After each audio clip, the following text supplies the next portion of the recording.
Hey guys, Crazy G-Man here. Today I'm going to be doing a video in one of my favorite aircraft ever since I was a child, the MiG-29. I've always just liked the lines and the look of the MiG-29, and I've really enjoyed, it's basically a MiG-21 dialed up to 11. And I just enjoy flying it. I don't fly it too often, but I do like taking it out and challenging myself against some Tomcats from time to time on the Enigma Cold War server. So in this video, I'm going to be doing a high altitude intercept where I take on a Tomcat and do a far 48 kilometer missile shot that ends up hitting the target. With that being said, let's get started. So usually on Enigma's Cold War server, there are no external views available. So I had to do some DCS wizardry that actually Tricker, if you go on his channel, will go into in one of his vids, where you can basically take a multiplayer track file, change it to an MIZ file, open it in mission editor, and then allow external views to be available, and then you save it again back as a track file. So doing that and going through meticulously, because you can't fast forward or else you corrupt the file, I was able to pull a bunch of video to basically miss. So getting right into it, as soon as I took off, Overlord called out a very high Tomcat at 14,000 meters, which is quite high. And so I moved in to intercept the target and do some high-level jousting. So I tried to conserve my fuel best as I can, climbed to altitude, and then basically kind of monitored my thrust and basically kept getting updates on the Tomcat's position. What I didn't know is that it was actually an escort of 2 Tomcats escorting the bombers along with a Vigan. Overlord only gives me the information on the closest target, so I had no other information since there was no GCI available, and so I just did what I could and focused on the one target. And so this is essentially what developed from that. So here we are, and I've now just locked the Tomcat. He's had me locked for a while now. We're really high up. We're at 14,000 meters. I think that's something like 45,000 feet. And we're sitting at above Mach 1.1, close to Mach 1.2. And just trying to bring him into my maximum missile range. Should be around, sitting close to 50 right now. And I do see him Fox 1 on me, so I'm going to crank over and fire Fox 1 on him at 48 kilometers. And right now I'm just trying to kind of crank. It's not really great. I'm not the best at BVR, I'll confess. So right now I'm trying to drop, or I think I'm dropping chaff, but I'm actually dropping flares. I look behind me and see that I'm dropping flares because I switched up my buttons by mistake. So right now I'm just diving down into thicker air and trying to make some directional changes to make that missile lose a little bit of energy and getting ready to set up for a second missile shot. We're still a little bit further out, so don't want to quite do it then. I'd like to get within no escape zone, but I am getting kind of nervous because I'm still, here that I'm not breaking the lock, but I'm really not doing any sort of proper notching. So I do see what I think is the enemy lower down, so I fire another missile because I think it's close. I get ready to kind of still do some more kind of pronounced notching, and then suddenly I lose lock, and I'm like, oh no, did I mess up? So now I'm like, I don't have any more Fox 1, so I've basically got to make a run for it. I can't really challenge him with just R60s when he has AIM-7s and AIM-9s still available. So I'm basically, in this flat terrain, there's just nowhere for me to hide or block terrain masking or to block line of sight to get to emerge. So I basically, what the thing I've got is I'm in a MiG-29, which is fast, and I've got actually loads of gas, although the MiG-29 burns through gas like crazy. But then the Tomcat does too if it's going in burner. But then I look behind me and I see a dead airplane, and I'm like, what? Did I hit him? But nothing showing up on the chat, and then there it shows up on the chat. So I did actually get the Tomcat, but then I'm wondering, why am I still getting tracked by an AIM-7 then? And so I'm trying to do a check for Text Lord to find out what's behind me, and I get a Vigan, which is also chasing me. And these are the 2 planes that were also escorting the bombers along with that other Tomcat. So another Tomcat and this Vigan are chasing me. So they're both very close, or at least the Vigan is, and I imagine if the Tomcat's firing Fox 1s, he's probably pretty close, although he was actually, since he didn't show up first in Overlord, he's over 14 kilometers, which realistically, at this altitude, is way too far to hit a plane that's full cold on you. So, at this point, I'm checking my map, and I realize, okay, I'm really close to Hama. My only chance, really, is to, get them to break off this pursuit. I can't turn around realistically, I'll just get shot. As soon as I don't have any sort of good visual reference. I don't have a lock on them, while they have both, especially the Tomcat. The Viggen won't, but the Viggen could still be easily have eyes on me. So really, the only good option I have is to continue to run. If I try to turn around and recommit at this stage with the weapons that I have, I'm just going to take a missile, take an AIM-9 or an AIM-7 to the face, and with the flat terrain, there's just nothing I can really do except for try to rely and pray that the chaff and the flare will manage to defeat the missile. That's just not really a good bet in my books. I'm much better if I actually make it towards my lines and I get some help, or use the SAMs on the airport at the very least, which is what I'm kind of gunning for. And I also get merged with the Tiger II, and if we look at the track view later on, he got really close with the Fox 2 shot with an AIM-9 Papa that got very, very, very close.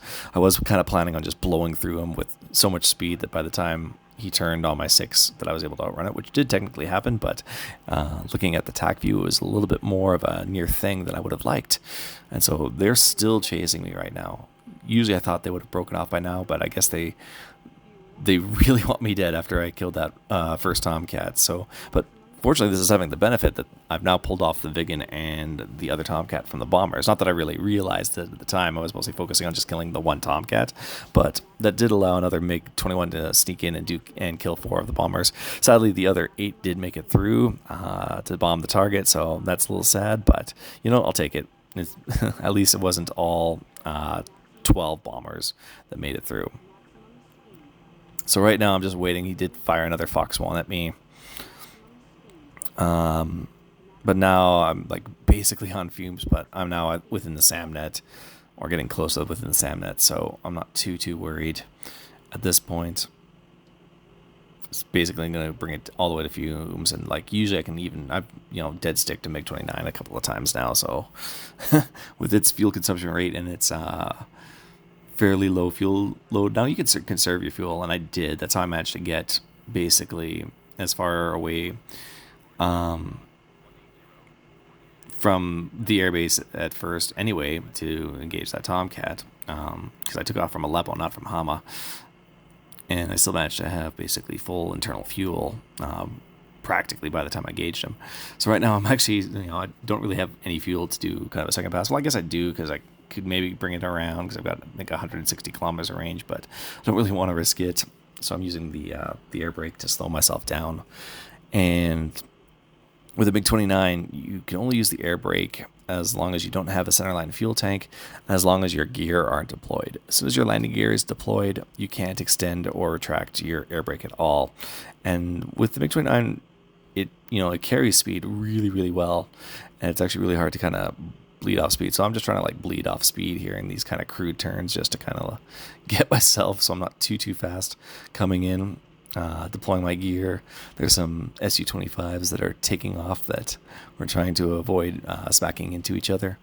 But yeah, no, that was definitely the longest R-27R, and that's just the regular non-extended range version shot that I ever got. Really, I only expected that first shot to make him defensive, and usually it's the second shot that follows up and kills the opponent. But yeah, no, it's we were so high and we were so fast, and my cranks weren't that good, but at the same time, he really didn't do much in the way of defensive maneuvers. I think he felt with the altitude advantage that he had that was enough to carry it through, and the fact that he fired off first. But I was faster than he was, and I think the difference was, I think he was about 1,200 feet. But anyway, we'll review its going forward here.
breaking out the attack view review.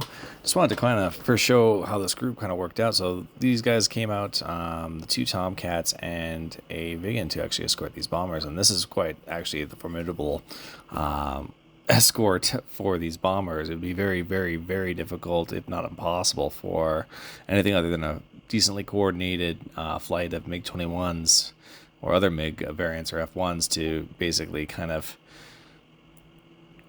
crack this. And I just flew at it basically trying to kind of plan to just go after the one high Tomcat that Overlord was letting me know. So I'm setting here up a little bit offset because I want to fly directly straight at him.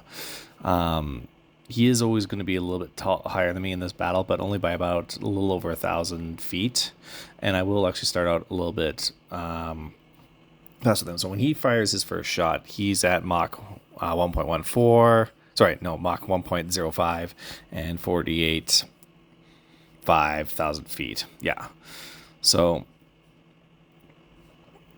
he's not quite as fast as I am right at this moment, and I'm basically kind of setting myself to line myself up.